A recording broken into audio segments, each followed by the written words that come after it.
So, welcome to What's the Dumbest Thing? I'm presenting it. I'm Mike Hainsworth. I'm your host today. I'm joined with Gareth. Gareth is, well, I don't know, we've been working together for a few years now. And Few years.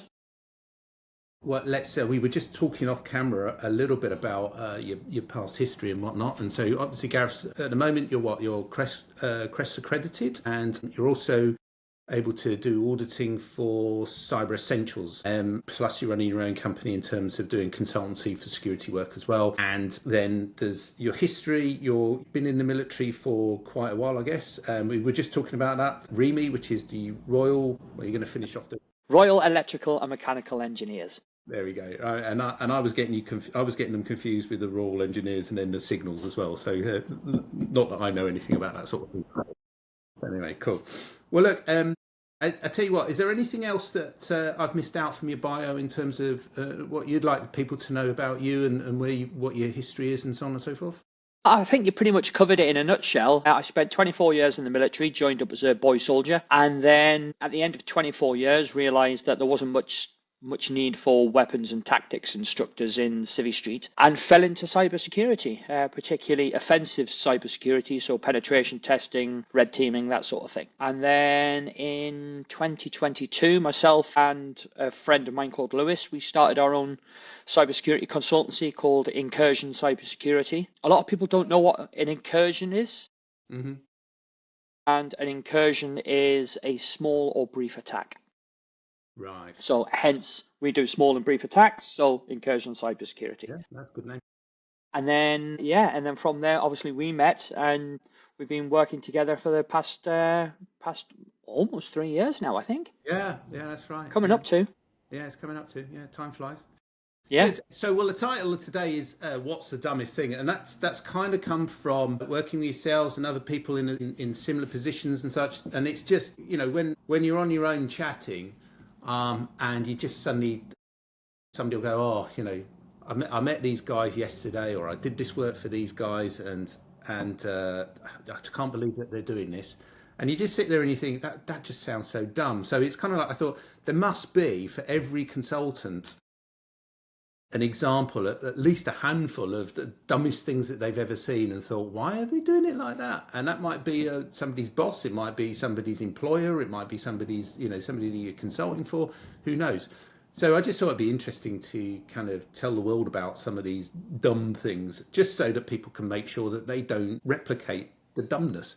And Yeah. that's the first question to you really is that, without naming names, obviously, because we're not allowed to do that, that'd be unfair. But can you actually give us a couple of examples, maybe, of some of the dumbest things you've ever seen? And this is about the cybersecurity space. Obviously, life's full of dumb things, but let's keep it to point, shall we? I mean, I don't think it's when you find things in cybersecurity, I don't think it's really dumb things. I think it's things that people have done where, like, if you ask a developer to to make an application, they will make that application that has all the functionality, does everything that you want, but they won't be thinking about security. So there are times that you come across things where you sit there and you do think that's dumb, but to them, it's not that it's dumb, it's being facilitated that way because it makes their life easier and quicker. And because obviously, whenever you're doing anything, you have project managers, you have senior management, and they're all trying to cut costs, get timeframes down, that sort of thing. So, I mean, some of the things that we've seen. So, on a basic level, I was testing a client's web application, and it was this big application. Obviously, I can't say who it was for, but the idea of it is you could bid and tender for work on this website. And it had a number of different user levels. So you had like your standard user, you had they called company administrator. So that was the person who ran the application for your company, and then you could go in as a user below that. And then obviously above it all, they had a super user. And the way that it was controlled was through a username and password, as they all are. It was well secured to the point of you couldn't brute force username and passwords, and they had all of this sort of thing done. Now, when I was working, I one of the things that we love as penetration testers are error messages. Because if you get an error message, it usually gives you some information, information about the operating system, information about what software it's running. And this spat out a huge, what we call stack trace, and that's just a big output of information. And I scrolled through, and when I got to the bottom, there was a section called JWT secret. Now, a JWT is a JSON Web Token, and that is basically how the application authenticates a JWT, a JSON Web Token. Now, every time you create a JWT, you need a secret code, if you like, to put into it, and then that means that it's then signed as being authentic to that application. So if you've got this JWT secret code, that is the keys to the entire application, and they were outputting it in the error message. So I got in and found this JWT secret and sat there. I was like, no, they can't, no. And you know when you sit there and you think, hey, it cannot be doing this. 20 minutes later, I had created my own super user account.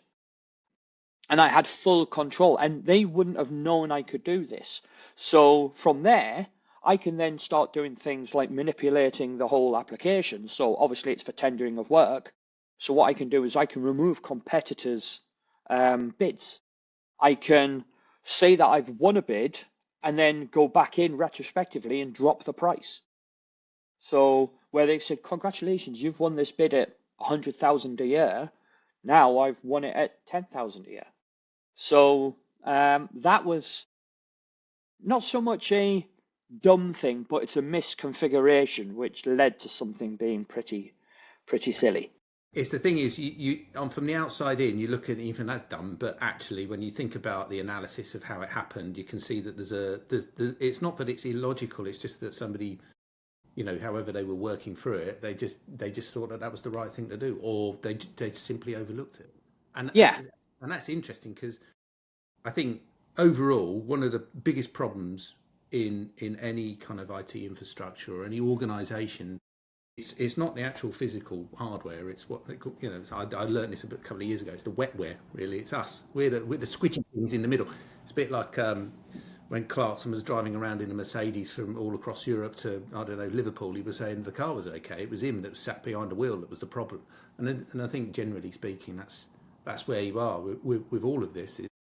People, and it's not because technical people that make those sorts of mistakes are dumb. It's because they just overlook something, or worst case, you've got a user like me, and I'm the one that's making the mistake because I clicked on the sodding link, or whatever it is that I did, because you're not paying attention, and that's a simple moment of lack of attention, and suddenly you can open yourself up. So from a web app perspective, then they'd written all the code, they'd done all of this, and how easy is it to pull that sort of information out from just as an they just need to sanitize the error page. Right. So basically, it was configured so anytime it gave an error, and it's probably to help the developers. So when it gives an error, we go to this page, we're testing it, it gives an output, and it goes, poof, this is the whole problem. This is the point where the code stops working. This is this and this and this. And I think it was probably put in, if they'd locked themselves out of the application, they had a way of creating an account again to get back in, which is fine. But then what's happened is they've left it in the error message. So when I've gone in and tested it, and this was live on the internet. So when I've gone in and tested it, anybody then could have done the same thing. They could have just been unlucky and had somebody come along and do that then.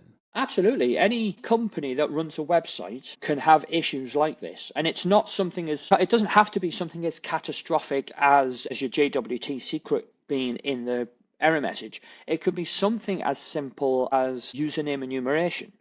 Because to log into an account on a website, you need two things. You need a username and a password. And getting the username, if there's a way you can identify legitimate users on that website, then that's half of the battle. So there's a well-known ISP, internet service provider, who notoriously have, and they've been told time and time again about it, and they don't change it, they have username enumeration. on their website. You put in a legitimate username and it says, cool, what's the password? If you put in a username it doesn't recognize, it says, this user doesn't exist. Do you want to create it?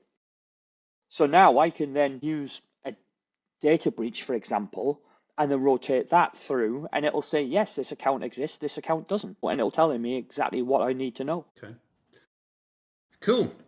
So that's. I mean, I did make a note here while you were talking about where people are cutting costs or being pushed for timeframes and stuff. Are those? Do you think those are realistic considerations? I mean, if you're running a project, and I mean, I read a post this morning actually from the guy who's just written a book. I can't remember his name now, but anyway. It almost says that it's cybersecurity is, and this is the premise of the book, is always put down as a sideline, and it's like it's almost like a nice to have really, as opposed to being this is something that you should take seriously. I really ought to pay the guy justice and figure out his name is and give him a plug for his book. So that's when people are cutting costs, when they're looking at timeframes and shortening them. That's a legitimate reason why things go wrong, right? And what would be your advice for people who are feeling that pressure if it's a top-down approach to get it done tomorrow or yesterday, which is more often the case? How do you push back against that in terms of, okay, fine, I can get it done yesterday, but this means X. I mean, how would you answer that to somebody who's under those sorts of pressures? That's a hard one, because particularly if you're on the receiving end and you're having pressure from the project manager who's getting pressure from SLT, that sort of thing, pushing back is never easy, because it comes down to the two things, time and money.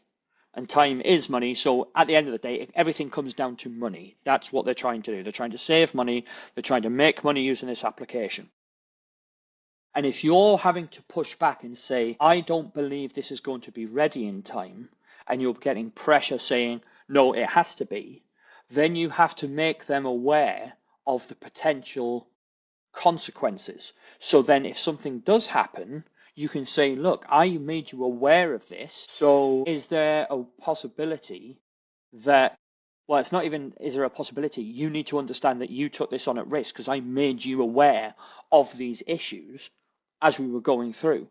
So, and that's where obviously having a project manager who needs to then understand what you are doing, so they can sit there in those meetings with SLT and say, look, you need to either allow more time or take this on at risk. So but this is another problem that we see quite often, is project managers who are brought in to manage stuff like this, who have no experience in web development, cybersecurity, information technology, or anything like that. They're just a project manager, and it's like, cool, manage that project. And it's hard to do if you don't understand what you're managing. So it's almost like they've done what I think it's Prince, isn't it, as the project management. Is Prince? Yeah, it's Prince. Prince, not Prince. I don't know. Yeah, as in Prince. Not the passed away pop star. Yeah. Yeah. Okay. So it's almost okay. Fine. So but I mean that's a classic thing, isn't it? I mean, I think another dilemma that a lot of IT people have to suffer from is people like, well, how many IT managers, how many real IT people sit on an elevated position in a board of directors, and how many of them actually answer to the FD? And whilst that structure is fine, and indeed some heads of department actually are able to, they're given budget, right, you can spend, anything above, I don't know, whatever it is, depending on the size of the business, is okay, you can spend that, but anything above that, you've got to get my sign off for it. And I think whilst that works, it's not necessarily the best thing to do if security is something that you need to think about, because you don't walk out your house in the morning and not lock your door and your windows. Anybody, if you walk out the house and leave the door open, well, unless you live in a very secure and safe place, you're going to get robbed, because that's what's going to happen. And I don't think people actually pay that attention. And I think that's a real big challenge for anybody who's got an IT hat on. Anyway, okay, cool. So look, I mean, another question I'd like to ask is, from your perspective, in terms of what you see on a daily basis, what are the things that you would say at a bare minimum. This is what you've got to do as an organisation, and if you want to address that to those decision makers that are saying get this done, or indeed, perhaps kind of like somebody who's been given the task of, because if you're a sysadmin, right, and you're given the oh, well, look, you do IT, sort out the cybersecurity. That isn't necessarily your kind of focus and your task. And cybersecurity is a big subject, and it does require a lot of knowledge and understanding about how everything maps together, not just, well, I can assign the password to the user and all that kind of stuff, right? So, what would be your kind of take on that? So let's take it from you deal predominantly with SMEs. So let's take it from an SME type of level. So we're talking businesses of, say, 100 employees less. The number one thing that you need to think about is ensuring that your employees are all empowered to think for themselves, i.e., they're not forced to do things like change passwords every month. Because as soon as you get into the realm of forcing employees to change password every month, you're talking each employee has to come up with 12 passwords for your company alone. Then they've got their other logins. So like 365, Zero, HubSpot, all those others. And that means they're having to think of possibly in the sort of high hundreds of passwords each year to regurgitate. So that's when you start getting things like, okay, what's January? So my new password is January 2025 exclamation. So, and then companies go, well, what we'll do is we'll make it easier. We'll change it every 3 months. So then you get winter 2025, and then you get the seasons. So it's making your staff's life easier. So the NCSC guidance for passwords is you only change them if they're compromised or if they've been forgotten. So you make sure you encourage them to come up with a strong, secure password that they don't use anywhere else, and it's only changed if it's compromised or forgotten. Then to come up with a strong password, you have to understand how hackers attack passwords. So forgetting data breaches where we've got lists of usernames and lists of passwords associated to those usernames. That's why you don't use the same password across different platforms. But to attack a password, a hacker will use what's called a dictionary attack. So we will use the word out of the dictionary, and then we'll put letters, dates, special characters, change the O to a 0, change the A to a 4, do all that sort of. And I don't have to sit there typing it in. I have an automated system that I can sit there and just say, right, here's the dictionary, here's a rule to put to all these words, and then my computer will go off and whir away to itself for, could be anything up to a sort of 2 or 3 weeks, and it will iterate through it all until it gets a hit on the username. So to prevent that, what the guidance is you take 3 words and you join them together. So 3 words that are completely unrelated. So for example, it could be case, thought, sheep. And you put them together. If you want to make it slightly more secure, then add a number and a special character. Most websites force you to have that, right? So most people I see when they end up doing that put !1 on the end, right?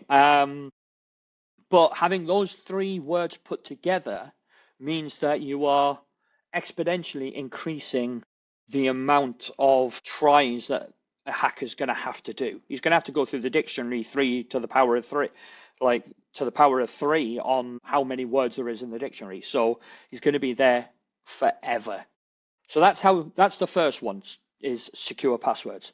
The second one is updates, and ensuring that your staff update their devices, their phones, their laptops, everything quickly. And I'm assuming if you're an SME, you're not using centralized updating, so you're relying on your staff to do it themselves. And it's encouraged them. So on Patch Tuesday, as soon as you come into work as the IT admin and there's a little dot on your computer that says there's an update, ping out an email saying to the entire company, please at lunchtime or as soon as you get a spare 2 minutes, restart your computer to allow the update to take place. and then do it yourself, obviously. Patching and updates, patching and passwords are the two sort of major things to keep on top of, just from a very basic level. And then after that is things like user segregation. So as an IT admin, you've got to ensure that your users only have an account that just allows them to do basic user stuff. So if they want to install something, you have to remotely connect in and use your admin password. So they can't willy-nilly install stuff, because hackers will send you, as we talked about, clicking the link with phishing. As soon as you get that email, you click the link, it will try and install something. If you are not an administrator on that machine, it will prevent the installation of that. So having separate user accounts means that it's just an extra level of security for your device. But then also keep on top of what operating systems are going in and out, are coming in and out of support. So for example, a huge one this year is Windows 10 is going out of support in October. And that is going to impact so many companies. And I've gone to so many sites recently where I've said, using Windows 10, are you aware that that's out of support in October? And they go, is it? And it's like, this is probably something you should be accounting for, because a lot of particularly laptops aren't configured or don't have the hardware to run Windows 11. Right. So now you're looking at having to change hardware as well as just updating software. So if it's two things, in fact, we'll add one more. Multi-factor authentication. Okay. Have MFA on everything. I know it's a pain. I know it's just frustrating when it's like, where's my phone? I've got to get that code. I'm a cybersecurity consultant, and I go, oh God, every time I get MFA. But in the back of my mind, I know it's there to protect me and secure the system. Yeah. And I'd rather complain about it than not have it and then wake up one morning to find that my system's been ransomwared. Yeah. And so, I mean, you made a point about companies of a certain size. You know, I guess our customer base, well, we've got such a big variety. If you did a numerical kind of, a mathematical thing, you'd say that each customer has an average of 250 seats. Okay. So we've got, we've got a charity that's only got 5 seats. Financially, there's no point in doing it, but actually, we do it because they're a charity and we like what they do. So we want to, it's part of us helping them. But the largest customer we've got at the moment has got around about 4,000 seats. So it's a big, it is span of the two outliers, and then in the middle you've got the variations. I guess what I'm trying to get to is if you're a company that's got, let's say, 100 plus, or you've got 200 plus, then you're going to have teams of people there doing this sort of thing anyway. And also, I think you alluded to it when you were talking about, the Patch Tuesday, right? So allowing users in those sorts of organizations, that sort of stuff will be automatically done from a systems level, right? Would you say that there's anything else for those bigger organizations to think about, or is it just about systemizing and getting the process right for all of those things? So when you're a small company with, say, 5 seats, it's your problems are significantly different to if you've got 1,000. So for example, if you've got 5 seats, it's not worth having a centralized system that connects all the machines together and you're using Intune and other software like that to update your systems. It's then you're relying on your staff to do it themselves and to use common sense. And if they need help, they speak to you, that sort of thing. Once you get to a bigger company, then your problems radically change. So for example, particularly companies that have expanded rapidly, keeping track of your assets is a massive problem. Right. So, and keeping on top of those assets, so making sure they're updated, making sure that they're still using supported software, making sure that the staff aren't using insecure passwords. So, for example, I've seen many a place where when they're told to change the password, their password, say for argument's sake, is password 1. Definitely don't use that. They use password 1. The next password, it's like, right, you've got to change your password. Okay, password 2. And then password 3. And then you're just iterating through. And we've seen it before with staff where you can see their previous passwords, and you can probably guess what their next password is. So you can get into their, looking at the password history, and you can guess what their future password's going to be. So the other issue is, how is that patch going to impact the business? So if you're going to get a patch, you're not going to instantly roll it out, because it could knock some systems offline. It could disconnect people from the network, and there's certain testing that needs to be done. And we understand that. But it needs to be done in a timely manner, and then the patch needs to be then either accepted or rejected and then sent out for update. And the reason why is because when a patch is released by, particularly by Microsoft or any of the big operating system vendors, what hackers will do is read the notes and look at what vulnerabilities that is fixing. And then they will target businesses based on those vulnerabilities. So they will look. There's a website which is basically, how can you put it? It's the Google of all interconnected things. Right? I'm not going to name what it is, what the website is, but basically, I can go onto that site and say, show me all the Windows 7 machines. Bearing in mind, Windows 7 is massively out of support. All the Windows 7 machines that are still connected to the internet and have remote desktop open to the internet. And then it will show me all of them. All right. Okay. And a number of them that you can go through, and you can go, okay, this company still have their administrator account on, and on all the systems of Windows, administrators did not have a lockout policy by default. So that meant I can sit there and go, okay, the administrator account's on this. I can basically then attempt to brute force this, and I know I've got probably a 99.9% chance that if I just run it long enough, I will brute force the password and I'll be onto your system, and then you're on an internal network.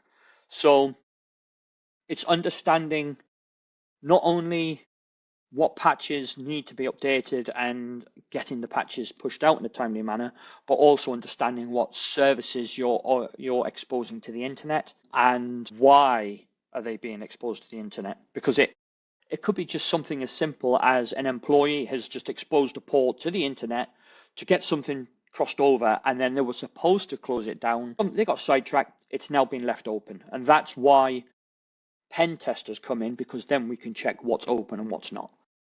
So, yeah.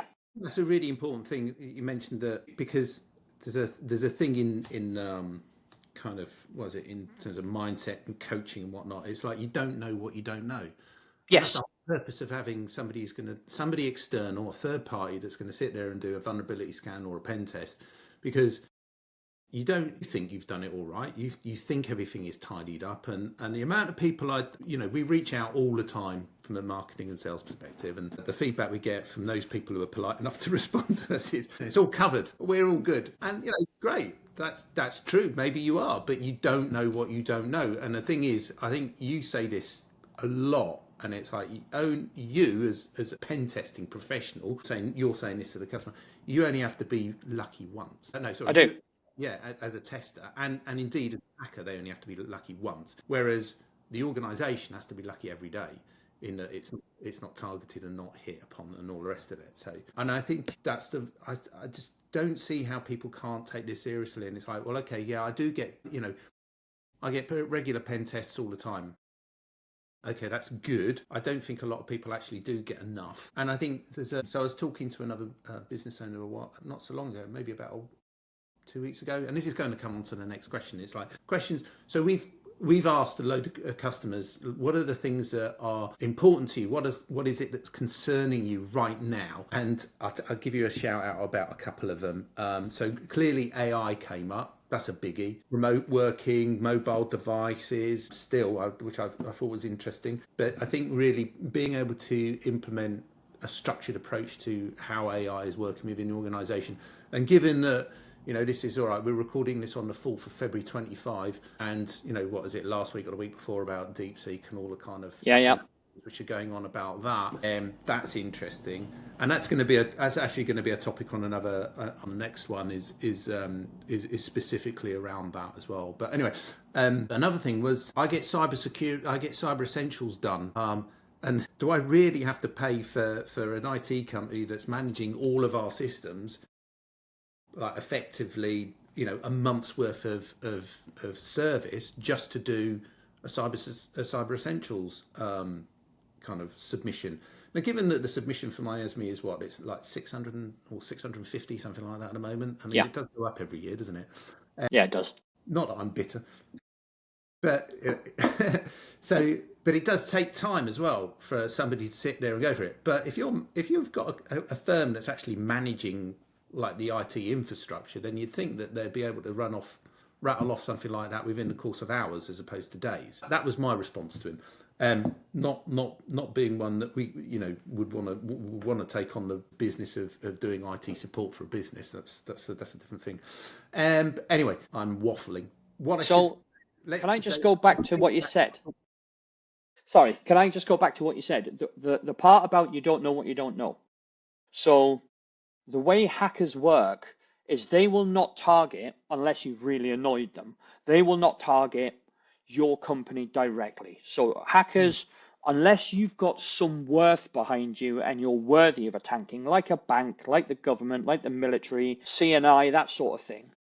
If you're a business, unless you've got a reason for the attackers to go for you, they're not going to. What pen testers, what hackers do is they will scan the internet looking for vulnerabilities. And if they find those vulnerabilities, then they will try and leverage those vulnerabilities to get in. Now, their reason for that might be financial, it might be just for kudos, it might be just to deface your website and show it off to their friends, but it does cause an impact to you. And going back to what you said is you don't know what you don't know. How do you know you don't have vulnerabilities that are being exposed to the internet unless you're tested? And this is one of the things that I'm trying to put across to a lot of people that I talk to is they're not targeting you as a business or a person, they're targeting the vulnerabilities. And unless you confirm that those vulnerabilities are closed off from your side, you don't know what you're exposing. So now fast forward to what you were saying of the fact that you're getting Cyber Essentials. Now, Cyber Essentials is good for a basic list of, are you doing the basics well? Right? Are you doing passwords well? Have you got account separation?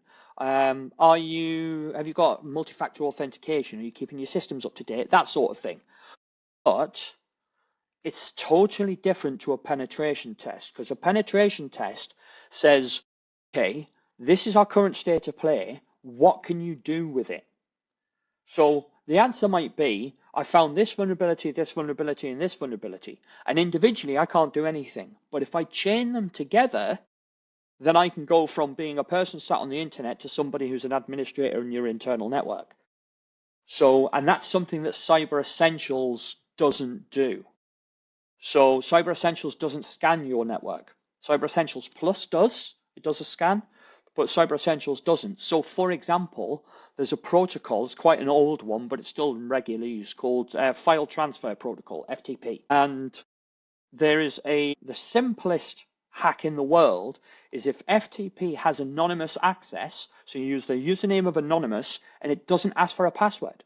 So then if you've got that exposed to the internet, unknowingly, you're giving people free access to your internal system. So it's knowing about things like that, and that's something that Cyber Essentials doesn't pick up. So, but then you can transfer across to like vulnerability scanning and say, well, I do vulnerability scanning. And that's fine, but unfortunately, vulnerability scanning is only a finite part of a cybersecurity assessment. It's like, how can I say it? It's like when you go to the garage to get your car serviced. It's like they pump the tires up. It's part of it, but it's not the whole thing. You need to change the oil. You need to. That's a good point, because you was just making me think, because I see it, we define it as being this, right? So a vulnerability scan is you look from the outside and you check to see where the openings are. And then that's it, right? Then that's it. Okay, the window's open. All right, the window's open. Actually, the door's unlocked. A pen test is climbing in through the window or opening the door and walking inside and then seeing what you can get away with, and or up to an accepted level. So obviously, before the pen test, you agree, all right, if I do get this far, what do I do? And so I found it interesting because sometimes in the past we've been given a pen test report which has cost tens of thousands of pounds, and we look at it and go, it's a vulnerability scan, mate. It's not pen test. It's just a bunch of remote working kind of scans and reports, and it's like that doesn't really tell you that much. And so I think it's important to distinguish the two, really. Also, another interesting thing is doing vulnerability scans from inside the network, because let's assume then it only takes somebody to get inside the office, for instance, and just to be able to plug something in somewhere, and then just walk away, even if they get caught and removed from the building, if it hasn't been noted that they've plugged something in and it's there, then there's any number of different ways in which you can get away with finding out what's going on. And once you're on the network, then it really is important to make sure that everything. Oh, but we don't need to update all of that kit there because it's it's inside. It's all right. Behind a firewall, it's fine. It's all right. No problem. Anyway. Okay, cool. So I did want to mention, I do want to talk a little bit about AI. What from the point? Let's park DeepSeek and all the other arguments around it for now. But from the point of view of implementing, because that was another thing on another post I read this morning, is like when an entity, what sort of process or understand does an entity have to have about the adoption or implementation of AI within the organisation? So is it great for Jenny from accounts to sit there and type into ChatGTP, for want of an example, saying, how do I work out the profit for this year's, P&L statement or something like that, or should it be more convoluted and process driven? What are your take on that? AI is one of these things. So if you had have asked me this question a year ago, I would have been like, AI, yeah, just don't worry about it. It's a fad, blah, blah, blah, blah, blah, right? Now, I went to a conference with, remember, do you ever watch Dragon's Den when it was on the TV? Well, it probably still is, but you know of it. It's still on telly, yeah. So one of the dragons in the original group was a guy called Piers Linney. Piers Linney owns a company which helped businesses implement AI. And I went to a conference that he was one of the keynotes, and I come out of there going, wow, okay, I need to seriously start accepting AI, because I thought it was just a bit of a fad to start with, but now when you think about it, this is it's not a once in a lifetime thing, it's a once in a humanity thing. It's like the advent of the computer and how much that changed life. And then the advent of the internet and how much that changed life. And then mobile communications, how much that's changed. This is the next step. So whether we like it or not, whether you're engaged with it or not, AI is here, it's going to stay, and it's going to get more and more prevalent. So then it's, how do you implement it? Now, there's lots of scaremongering out there. People think it's going to be the next Skynet, and before we know it, we're going to be like running away from people that look like Arnold Schwarzenegger. But I think in realistic terms, I don't think it's going to be anything like that before we get anywhere close to an AI that has true intelligence and true can pass a Turing test, for example. It's going to be quite some time. But what we've got right now is we've got something that does potentially cause a threat to knowledge-based work. So if you're an accountant, even my job to a certain level, penetration testing is under threat from AI. So it's a case of it's going to be here, and now it's thinking, how can I utilize this to improve my services and to support me to offer a better service to the client? Now, when it comes to the implementation, then that's a different topic altogether. Because, I mean, I've spoken to quite a few clients, and you say, well, do you use AI? And they say, oh, yeah, we use ChatGPT. And you say, okay. And then when you speak to them, you find out that they're uploading like sensitive documents with client names and things into AI, into like ChatGPT. And you say, well, you shouldn't be doing that, because that's giving a LLM, a large language model, your client names, your client data and stuff. If you want to use AI in that way, there are models that you can actually purchase or subscribe to, which are you then download and you have your own private locked away LLM AI that you can then teach and you market it and model it like that. So that's definitely something to think about. If it's just Debbie in accounting, for example, doing the pay run and she sat there and she's like, oh, I need to work out this percent. How do I work out this percentage, blah, blah. And she just types that in. That's fine. So I think as long as you use it with an awareness of trying to restrict the sensitive data, personal identifiable information, client information, sensitive data into that LLM, then I think you're okay using it. So for example, I had a rather long questionnaire that I had to go through, and the responses they wanted formulated in a certain way. And I'm a big fan of AI. So I sat there, explained, because you can talk to AI now. I sat there, talked to the AI, explained what I was trying to do, explained the situation, explained how I want the outputs. And I said, what I want you to do is I want you to ask me some thought-provoking questions, which I will respond to, and then I would like you to formulate my answers in this way. And I'd done that, and it was actually quite good. I mean, it sped up this form that I was filling in probably by about 40. Yeah. That's time you've got back. Exactly. Yeah. Right? Which I think is a good thing to use AI for, to help support us at the moment and to help make us more effective and more, basically give us more support. But you have to be aware of disclosing So, information. sorry to interrupt. Sorry, No, that's okay. I've got a lag on the thing there. I guess the thing that I'm interested in then is if you're wanting to implement it, you said that you mentioned that you can download or you purchase, and I think that kind of drifts into why people are belly aching about DeepSeek is because essentially that's on an open source bit of software and it's a lot cheaper and easier to implement that than, and I think probably significantly it's much cheaper. But to download that and then to put that internally, regardless of what brand you go for and how much money you spend on it in terms of infrastructure and software and whatnot, would you say that just securing it is the same as any other bit of software and infrastructure on your network, or is there something else that you should be aware of? Yeah, I mean, let's go with that to start with. It's dependent on which route you go down. So for example, if you decide that you want to, so there's a one that's advertised out there, which is AI employees. Have you seen that one? It's called Sintra, right? And it's AI employees, and you have like your marketer and you have your SEO specialist, your copywriter, and then you just click into the one that you want. And basically they're large language models that have been configured to specialize in a specific area. So you can go to the SEO specialist in Sintra and say, I would like you to look at my website, give it the website, and make recommendations on how to improve the SEO on the website. And it will go through and do that.